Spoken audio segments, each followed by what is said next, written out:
The Beatles are breaking up. The Beatles went their separate ways in 1970, and George Harrison gracefully walked away from the band, saying only a four-word message that has gripped fans to this day. When it was announced that the Beatles were going their separate ways, the world was heartbroken. While it wasn't necessarily a dramatic split, the band, which consisted of John Lennon, Paul McCartney, George Harrison, and Ringo Starr, was embroiled in a bitter year-long battle riddled with passive aggression and jibes.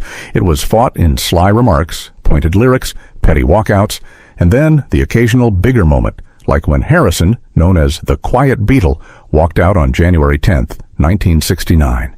He recounted the pivotal moment in his diary at the time, penning, "Got up, went to Twickenham, rehearsed until lunchtime, left the Beatles, went home." Harrison, who was 26 years old at the time, appeared to handle his walkout with little to no emotion. He even added other details into his diary entry, like what he had for dinner. And in the evening did King of Foo at Trident Studio, had chips later at Klaus, and Christine's went home.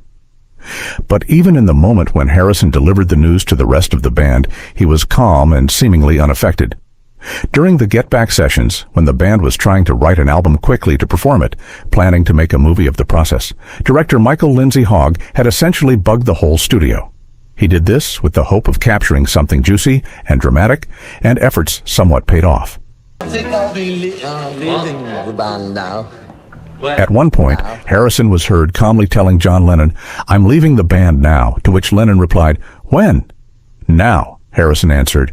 As he grabbed his coat and guitar and walked out, evading the lingering mics, he reportedly turned to his pals and uttered, "See you around the clubs." Director Michael spoke out about the moment, recalling, "We'd finished the first course when George arrived to stand at the end of the table. We looked at him as he stood silent for a moment. 'See you round the clubs,' he said. That was his goodbye. He left. John, a person who reacted aggressively to provocation, immediately said, 'Let's get in Eric. He's just as good and not such a headache,' he added.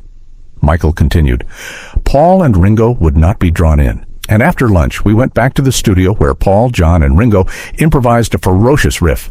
Half an hour of anger and frustration expressed with guitars and drums. Yoko sat on the edge of the rostrum on the blue cushion, which had been George's, and howled into his mic." Harrison also later recounted his side of the story for the 1995 anthology series, revealing, "They were filming us having a row. It never came to blows, but I thought, what's the point of this? I'm quite capable of being relatively happy on my own, and I'm not able to be happy in this situation. I'm getting out of here."